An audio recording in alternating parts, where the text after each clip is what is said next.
salaamaaleykum sunu mbokk internet yi salaamaaleykum waa Dak Médina yéen ñi nga xam ne ñoo ñuy topp di ñu suivre tey dama am benn invité et su ma nee Madani tout de suite ñëpp dañuy gis Madani boole ko noom dafa collé wu ak le secteur du nettoiement salaamaaleykum Madani. waaw salaamaaleykum monsieur Coly. donc su la nit doon laaj Madani mooy kan lan nga koy tontu. waaw Madani c'est un jeune issu de la Sicap Liberté 4 mais bu juddoo Dagana nekk aussi un pur produit du mouvement associatif. Donc je suis né à Dagana, donc j'ai grandi à Dakar, donc à la Sicap Liberté 4. Donc je suis fils de policier radié.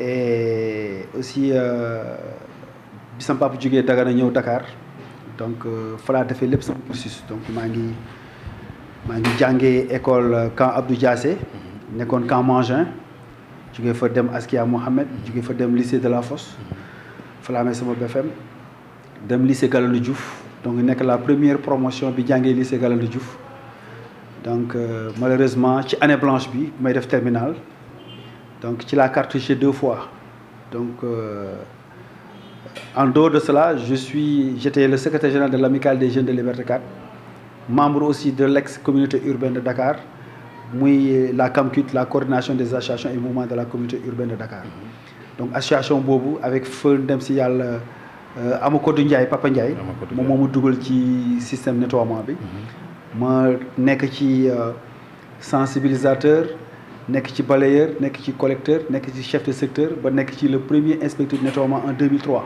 mu nekk cursus bu atypique parce que boo waxee fi nga jógee ci secteur bi lan mooy expliquer donc sa longévité parce que c'est pas évident nga nekk secteur bi nga am ci longévité bi nga am lan nga ko mën a expliquer yow. bon li ko expliquer rek mooy nit ku ne aussi ni nga juddoo ci say waajur ak ni ñu la yare muy humilité muy jom muy fula muy fayda parce que boo dee làkkat nekk un Haalpulaar daf ci am loo xam ne nii c'est dans le sang man d'ailleurs sax am na loo xam ne maa ngi ci doon dugg yeggalul mooy que bi ma demee ba ci année blanche bi ma cartouché li tax ma cartouché mooy que en 1987 il y a eu un événement malheureux douloureux muy la radiation des policiers et mon père en faisait partie sama papa nekkoon brigade motard mu accidenté en service commandé et il a été radié sur son lit d'hôpital donc mu nekk événement bu douloureux bu métti mu nekk benn tragédie mu nekkoon loo xam ne ni mun naa ne dafa bouleversé àdduna bouleversé Sénégal mais bouleversé 6000 familles des policiers yi nga xam ne ni ñoo ciy bokkoon et jamono yooyu Liberté 4 lañ dëkkoon donc bi ma demee ba nekk taw sunu kër je ne pouvais pas imaginer un père qui a servi plus de 25 ans la nation sénégalaise il se retrouve radié comme un malpropre nekk taw sunu kër nekk yore ay rakk yu ndaw donc bi ñu radié paa bi bon mu presque mun naa ne ngorom la garder il a su garder sa dignité malgré l'humiliation bi ko régime en son temps socialiste bi defoon mais terewul bi mbir mi amee mënu ma woon gis loolu gis ni sama papa yaruñu bu rafet dëkk lu ñu Sicap jamono yooyu Sicap nekk cité nanti bu ñu Sicap nga dëkk ñu ne ñii ay bourgeois lañ ay boy town lañ mais bi radiation bi amee dafa am lu mu yàq lu bëri ci sama njàng yàq lu bëri ci sama àddina à savoir que demoon naa ba j'étais brillant à l'école j'étais brillant au lycée cursus musuma redoubler mais bi année blanche bi amee radiation policiers yi am ma gis ni sama papa doon dundee koo xam ne mu ngi doon assurer les 3 repas nga dem ba boo leen añee doo leen reer boo leen reeree doo leen ndékki ñu dem ba comme Sicap location vente lañu nekkoon ñu dem ba Sicap bëgg ñoo déloger ci suñu kër parce que paa bi location vente la defoon et avec ça aussi quand tu es un fils aîné bu fekkee ne am nga jom li sa waajur defoon tey ba jur leen ba am noo leen taxawee boo leen defaloon seen waajur sax yéen ngeen defal seen bopp parce que il me disait tout le temps que toi tu es mon camarade de souffrance lu tax mu ne tu es mon camarade de souffrance parce que biñ ko rayee beaucoup de gens dañ ko abandonné beaucoup de membres de sa famille abandonné nañ ko mais ñun ñu nekk ak moom mu ne toi tu es mon premier camarade de souffrance parce que parmi tous mes enfants tu es mon seul fils et loolu c'est très important mu ne aussi même su fekkee ni defalu la ñu da ngeen mënal seen bopp Madani travaille pour ta réputation puisque c'est ta réputation qui fera de toi demain quelqu'un mais où que tu sois dans la vie surveille ton comportement et ta tenue. Donc à travers aujourd'hui cette noble mission nekkoon un homme de tenue nekkoon un homme de loi il fallait que man it en tant que fils de policier parce qu'il disait tout le temps que le fils de policier est un policier donc yow sa wàll bopp lépp loo xam ne sa waajur defoon na ko rek bu fekkee doom ju am jom nga di nga mën a continuer. mu nekk ay souvenirs yu xaw a yoo xam ne da nga koy mu xaw a metti quand même parce que waa damay gis ne émotion maa ngi koy sentir c'est de écueil la bu xaw a metti. Bon kon en quelque sorte est-ce que dugguloo ci mbalit par infraction. Bon je n'ai jamais imaginé que dinaa nekk technicien de surface. dinaa nekk bu njëkk ba éboueur la ñu doon wax. donc c'est la situation moo la dugal ci situation oblige parce que il fallait faire quelque chose. bañ a sàcc bañ a fen bañ a truander mais gagner honnêtement sa vie à la sueur de son front. jamono yooyu j'étais le secrétaire général de l'amicale des jeunes de Liberté 4. li may wax waa population Liberté 4 dañu bàyyi ma fenn. jamono yooyu dem si yàlla Mamadou Diop ancien maire de Dakar. paix à son âme ma doon maire de Dakar ba pare lëkkaloo woon ak la CAMCUD la coordination des associations et mouvements de la communauté urbaine de Dakar avec ndem si yàlla Amadou Ndiaye. yàlla na ko yàlla yërëm. kooku tey mun naa ne moo dugal des milliers de jeunes ci nettoiement ba ñu war a mun a retrouver seen dignité ba def ko tey métier. Parce que ce n'était pas évident de voir des boy towns, des hommes et des femmes, travailler au vu aussi de tout le monde dans les ordures. Bu njëkk ba bi ñu ko doon liggéey guddi lañ doon liggéey dañoo encagoulé wu bañ suñu coro yi xàmmee. C'était des camions à ciel ouvert, camions 20 mètres cubes, 16 mètres cubes. Il y avait absolument rien. Amul prise en charge médicale, amul IPRES, amul bulletin de salaire, amul dara. C'était l'informel pur et dur. Ci kaw camions yi nga doon yéeg sax yi di jaar sa kaw soo dee perte nga. et jamono yooyu juróom-benni junni la ñuy fay 30 000 francs te balaa ngaa jot 30 000 francs yi da ngay daw Safa ak Marwa li may wax tey ku mel ni premier adjoint au maire jamono yooyu muy Mansour Tambidou mi ngi dund. yàlla na ko yàlla may gudd fan ak wér. moom moo doon piloter ce projet là au niveau de Dakar. donc biñ ci duggee parce que on rivalisait d'ardeur parce que jamono yooyu y avait le tube fétiche de Youssou Ndour 7777 mooy bi ñu doon defar tabax monument yi. di peinture les trottoirs di élaguer les arbres nawetaan bi ñëw ñuy rivaliser d'ardeur xool quartier le plus propre parce que jamono yooyu y avait des opérations OSIAS et y avait un trophée qui était décerné par l'ancien maire de Dakar Mamadou Diop pour xool quartier bu gën a propre ñu décerné ko ci loolu nag lañ ci doon duggee mais bi Set-Setal di jeexee jamono yooyu SIAS moo fi nekkoon sunu papa tukulóor yi nga xam ne ñoom ñoo doon jël mbalit ni mais bi SIAS amee problème. mais l'ancêtre de SIAS c'est Soadib. voilà donc Soadib bi mu ñëwee avec ndem si yàlla Pa Fofana. après SIAS ñëw. bi SIAS ñëwee SIAS am ay problème bi SIAS amee problème Mamadou Diop am benn vision bi mooy lan comment faire maintenant pour que les associations de quartier prennent en charge leur micro-environnement. mooy que nawetaan du football kese. association sportive culturelle et environnementale. culture baa ngi fi mais malheureusement souvent football bi côté sport rek la ñuy jël. mais bi ñu ñëwee ci côté environnement bi ñu gisee ni SIAS était défaillante il fallait que les associations jël le relais maanaam tey def li ñuy tuddee la campagne de sensibilisation dem ci biir quartier yi di leen expliquer ne vous ne devez pas sortir les ordures tant que camion bi ñëwul te jamono yooyu oto bi chaque jour la doon ñëw 6 fois sur 7 léegi ñu ne maintenant il faut changer de paradigme mooy que ñu couper Dakar en deux li ko dalee Dakar Plateau ba Gueule Tapée ñooñu ñoo doon ramasser les ordures les lundis mercredi et vendredi li ko dalee Gueule Tapée ba banlieue bi les mardis jeudi et samedi et personne n'avait droit de sortir les ordures tant que dégguñu le klaxon du véhicule donc noonu lañ ko doon defee et SIAS ñoom ñoo doon ñëw mais bi SIAS amee problème dëgg ci la ñuy ñëw en appoint ànd ak ñoom boo seetloo sax ni ñu doon collecté ak ñoom ñun on n'avait jamais imaginé que dinañu nekk ay ramasseurs d'ordures nekk ay éboueurs. Il y avait même des conflits souvent à waa SIAS yi parce que dañoo wax ne oui jeunes yi dañoo ñëw pour jël suñu jël suñu place bi conflit yi doon am léegi dañu leen wax ne leen yéen waa SIAS jël leen le flanc droit ñun jeunes yi nañ jël le flanc gauche parce que mooy xeex bi da doon am ci wàllu buuju bi liñ doon récupérer c'est justement c'est ce qu'on dit mbalit bi y a manger à boire et puis ne nañ c'est de l'or dur wurusu ngalam voilà ordure boobu c'est dans tous les pays du monde on le dit boo demee dans les pays les plus développés am na yow personnes yoo xam ne ils sont loolu la ñuy toppatoo recyclage boobu rek la ñuy toppatoo moo tax ñu ne pratiquement ordure la donc ci biir secteur de nettoiement bi les gens disent que y a à manger et à boire mu nekk terme boo xam ne on peut le dire péjoratif quelque part parce que y avait un business que les gens disaient dans le secteur du nettoiement. Absolument, parce que souvent ñenn yi dañuy wax ba am na benn terme bu ñu utiliser sax naan y a des charognards, y a des tefanke. Voilà. ñoo xam ne ni la propriété de la capitale ne les intéresse pas, mais c'est l'argent du contribuable sénégalais. Seulement. Et business la woon boo xam ne li ko gënoon a taxoon mu andi woon amoon ay jafe-jafe y avait la politisation du secteur. Politisation bi da doon gis ni chaque fois bu changement d'employeur amee. ministre bu bees bu ñëw andi ay nitam. donc li may faral di wax tout le temps ne saa yu ñu war a dem ba war a raay Kaaba gi rek ñu ne ñu dëpp leen dëpp depuis bu dul jeex. éternel recommencement flou institutionnel. absence de volonté politique. notoire.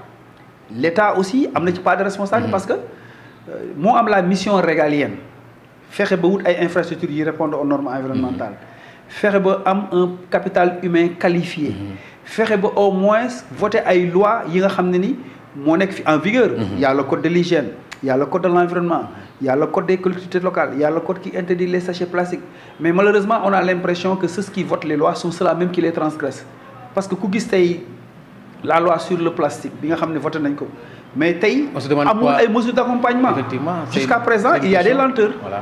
Et donc nous pensons que en tant que travailleurs suñu devoir mooy que expérience ak expertise bi ñu am parce que 92 ba 2020 28 ans d'expérience et d'expertise nous li ñu naqari tout le temps mooy le complexe souvent de nos autorités. Mais est-ce que dañ leen associé ci au mois de préparer ces lois-là on ne s'associe pas. Mais au début c'était très difficile parce que dama doon fa wax ni tout ce qui est fait pour toi sans toi est fait contre toi. C'est une vérité ça absolue. Parce que ñun mënuñu concevoir expérience bi ñu am expertise bi ñu am ak aussi nekk les précurseurs de ce phénomène social parce que personne n'avait imaginé qu'il y aurait des boy towns des hommes et des femmes qui oseraient travailler dans les ordures def ko métier. suñu demee tey ba am un personnel qualifié. ñu gis ni tey ñoom dañoo lamber carte gi mooy maanaam tey au lieu que ñu jël le capital humain jiital ko mais dañoo jël le capital humain relégué ko au second plan. À quelle fin? Mais à des fins politiques, à des fins personnelles, mais aussi à des fins mercantiles. Oui. Parce que pourquoi? Parce que le business bi nekk ci biir parce que boo xoolee tey on est parti de la SIAS 200 millions de budget aujourd'hui on est à presque 15 milliards de budget. C'est ce qu'on dit. Il y a dans l'endettement il y a manger et à manger. Mais malheureusement les techniciens de surface ils n'ont même pas presque 3 milliards sur les 15 milliards et nous on se pose souvent la question à savoir où va l'argent des ordures. léegi bu ma la poser une question loo may tontu.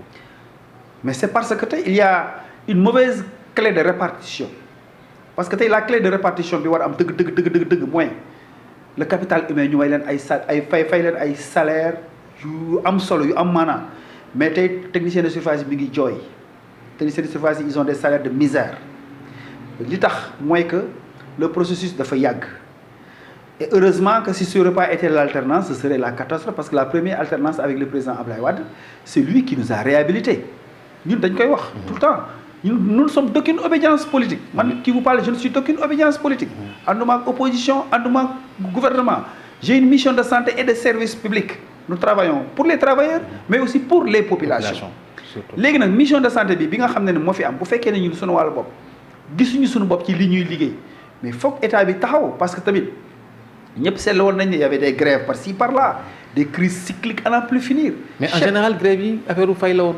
Mais le problème du ramassage des ordures c'est un problème d'ordre financier fi may wax ak yow même le budget des 17 milliards parce que tey avec l'arrivée du nouveau coordonnateur Mass Thiam bi muy ñëw budget bi 17 milliards la woon Mass ñëw en janvier 2020 ñu voté ko un budget de 12 milliards donc wàññi ci budget bi 5 milliards. Et pourquoi loolu la moo. On ne savait pas pourquoi parce que ñun on se disait que celui qui peut le plus peut le moins. doit pouvoir le moins. Parce que chaque fois c'est des lois rectificatives des finances la ñuy dundee à mi-parcours budget bi day jeex. Parce que tey soo xoolee il y a les concessionnaires. Il y a le personnel du nettoiement. Il y a les charges fixes. Mais justement les concessionnaires dans le système est-ce que il y a pas désordre par là-bas? Parce que les concessionnaires bu dul dara ce sont nos partenaires privilégiés. Oui.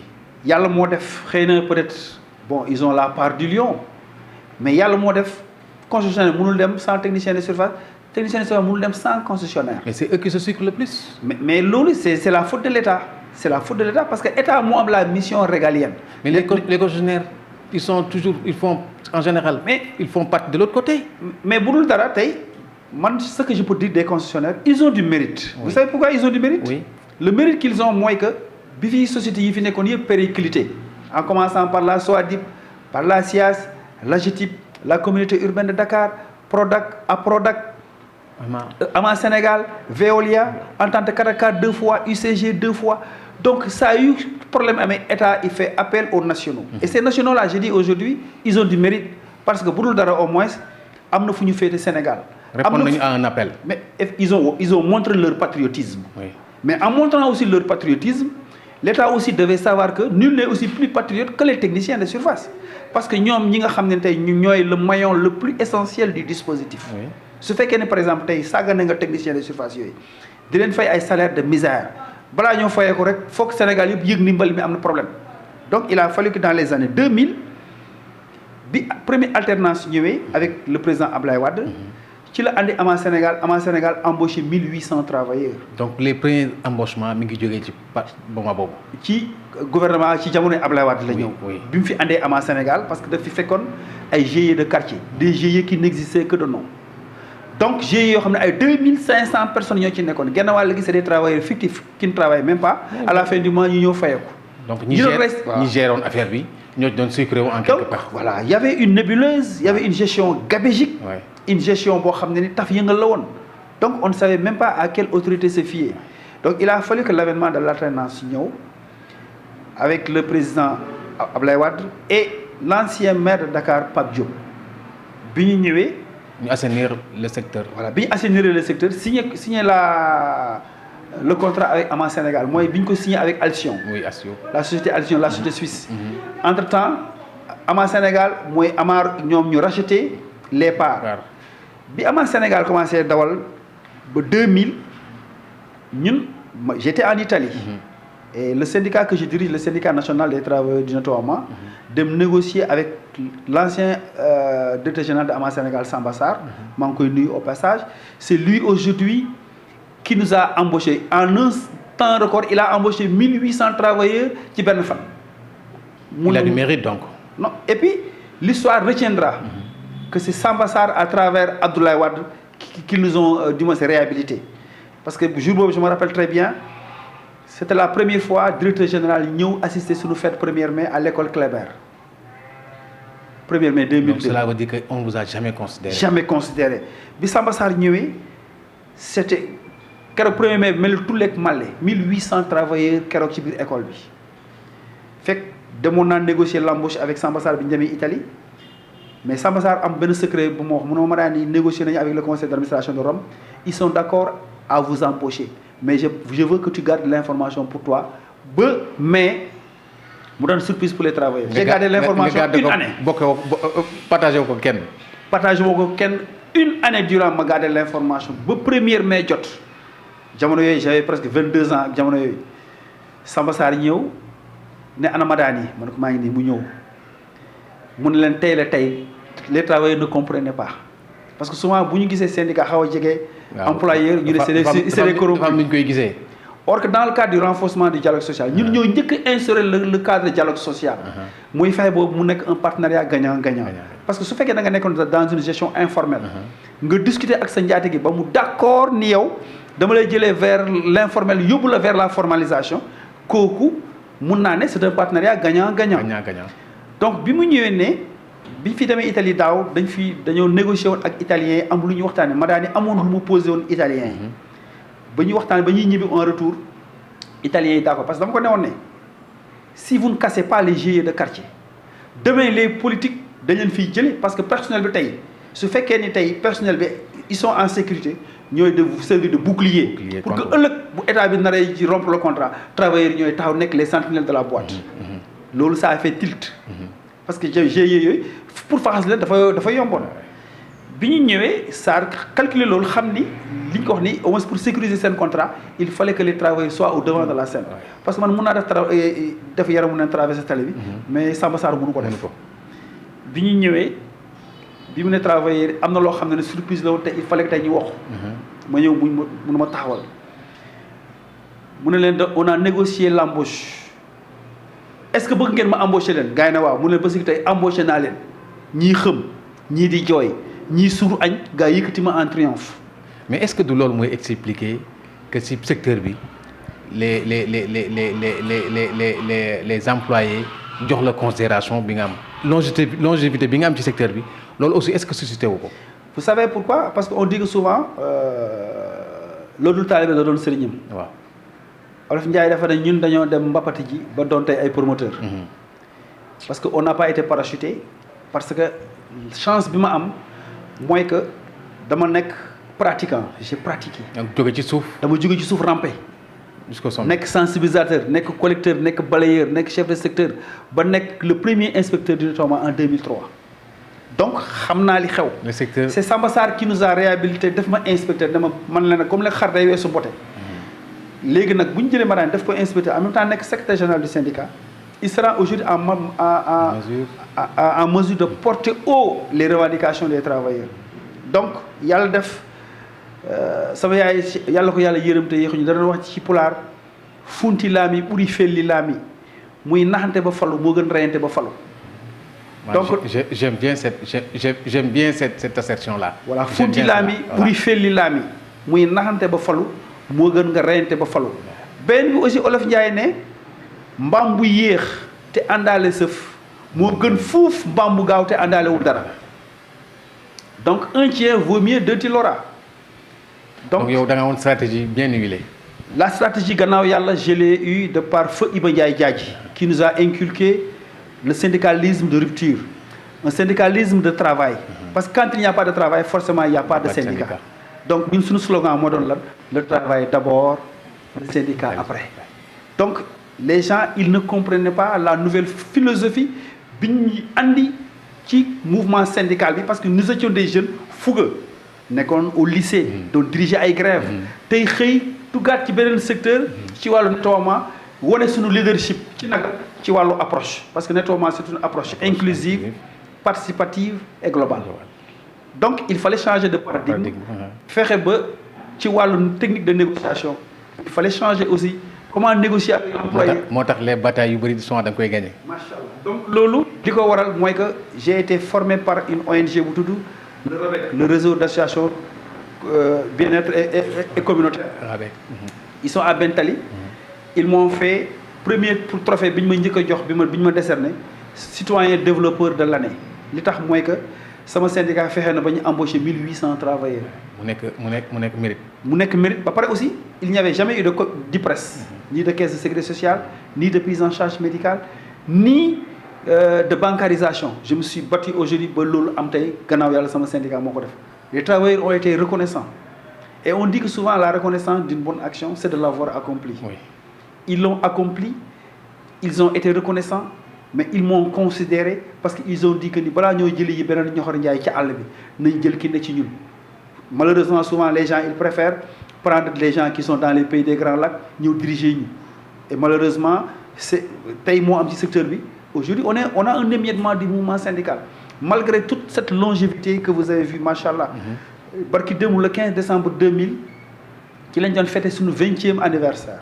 waay 20 ans d'existence 20 ans de combat machallah te tey c'est très rare tey nga gis de combat acharné.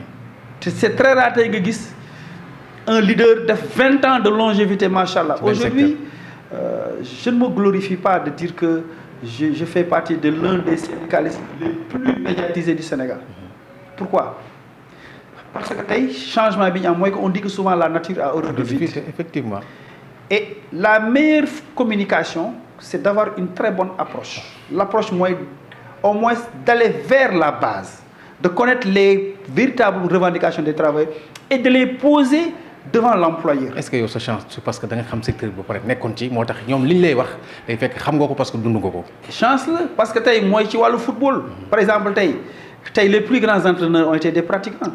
tey bu fekkee ne yow tey da nga bëgg ñu tabaxal la sa kër soo jëlee un mécanicien doo mës a am kër. C'est un problème. Les anciens pratiquants footballeurs aujourd'hui sont devenus de grands entraîneurs. Tu prends l'exemple de Zinedine Zidane du Real Madrid, c'est l'un des plus grands. ay stratèges la ñu doon ça. Voilà donc ñun aussi bu ñu demee pratiquer ba toll ci yenn sphères yi su ñuy négocier dafay yomb parce que au moins dafay nekk benn genre routine mais souvent aussi siiw du jàmmi borom. dëgg la parce que tamit y a aussi le revers de la médaille mooy lan il arrive à un moment donné la longévité dafay nekk benn frein au processus du développement. contre-coup lay doon. Pourquoi? Parce que ça a favorisé cet émiettement que vous voyez. Aujourd'hui, Madani dérange. Pourquoi Madani dérange? Oui. Parce que je vous ai dit tantôt que je ne suis d'aucune obédience politique. Mais souvent bu changement employeur amee employeur bi day ñëw ou bien ministère bi day ñëw andi. ay nitam seeni nit yoo xam ne bokkuñu ay vision. ba pare bëgg a ñëw jël nit ñooñu imposer leen teg leen ci ñoo xam ne tey ils ont fait 25 ans parce que frustration bi am ci mbali mi yëpp. c'est le parachutage en fait. parachutage boobu dafa dem ba en fin de compte dafa nekk un frein. ci développement aux travailleurs yi. Les travailleurs ne se retrouvent pas ils se disent que mais tiens écoutez nous on en a assez de cet éternel recommencement. ñun ñi am 24 ans 25 ans 20 ans ay nit ñëw day nekk ay chefs suñu kaw y a trop de chefs dans le dispositif donc ba pare aussi mu am parmi nous aussi yàlla ma yàlla jégal parce que damay faral di wax ne tout le temps mosoo gis gendarme bu xas gendarme.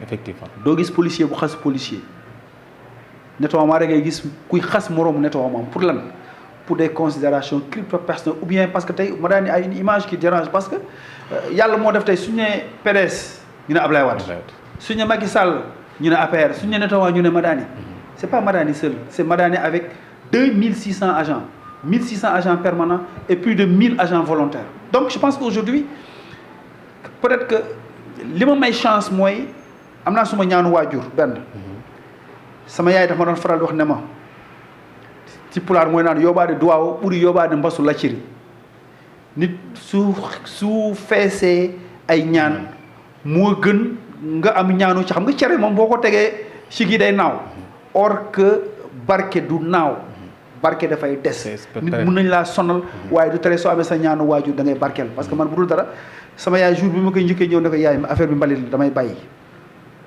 yàlla ko yàlla yërëm mi ngi ci dëgg maa ngi ci fen mu ne ma pourquoi ngay bàyyi ma ne ko man ma dëgg Sicap oto mbalit ne pin ma ànd ak oto bi samay coro ak waa ko mi dama gis loolu du ma ko def il m'a dit une phrase que je n'oublierai jamais dans ma vie mu ne ma si tu veux me faire plaisir n'abandonne pas bés boo bëggee def lu ma neex bul bàyyi parce que bés boo bàyyi wulee sa teraanga ci la nekk bu ñu la àndalee neefare yi nangoo def parce que sa teraanga ci la nekk sama papa ne ma gis nga lii la sa yaay wax bés boo ko defee dinañ la ñaanal bul ñu defal dara waaye na nga mënal sa bopp donc wax jooju tey mun naa ne. yow ay ñaan topp nañ la ak philosophie. ak nit ñi aussi. am na ñoo xam ne ni je ne les connais pas lu ne lañ may defal. dañuy yëkkati seen alal di ma jox yëre yu rafet yi may sol ay nit ñooy ñëw parce que nee nañu ci ay une image qui passe. donc aujourd'hui moo daal ni mun nañ la habiller ne serait-ce qu'au moins parce que aussi un syndicaliste il ne doit pas être mal fagoté. non non. ñun ñooy liggéey ci wàllu cet képp kuy liggéey ci wàllu set yow yaa war a njëkk a set d'abord. damay faral di wax ne nous travaillons dans les ordres de set mais nous ne sommes pas des ordures. ci mbalit mi la ñuy liggéey waaye duñu ay mbalit. des fois là les gens dañ ko comprendre trop. donc bu njëkk ba dafa amoon benn forme de stigmatisation bi ñu doon xoolee kuy liggéey ci mbalit yaakaar ne boole puude la yaakaar ne ku ñàkk la yaakaar ne c'est un repris de justice ou bien ay walaakaana lañu man aujourd'hui à travers l'image à travers le comportement je suis en train de valoriser la fonction du technicien de surface parce que bu njëkk ba éboueur lañ doon wax mais tey dans le cadre de la classification des corps de métier de par la convention collective du nettoiement. Aujourd'hui, nous avons un statut du technicien de surface. Donc il y a une mutation. Effectivement, beaucoup de mutations se sont opérées et je me dis qu'aujourd'hui, je suis le premier des techniciens de surface. Donc l'ambassadeur. J'ai ma tenue et j'ai pas ce complexe-là. Parce que mon fils aîné, il me dit, papa, toi tu es célèbre. À l'école, mes camarades de classe me disent que yo, ça papa des casses. Il est tout le temps à la télé. Ça, c'est le rôle du syndicaliste. Donc j'ai dit que un syndicat bu dul ñaxtu du syndicat. à quoi bon mooy fa Iba Ndiaye Diagne dana wax syndicaliste yi moo am nee na dafa am syndi xulli ñii ay syndi xëbal lañu ñii ay syndi xaalis lañu ñii ay syndicaliste lañu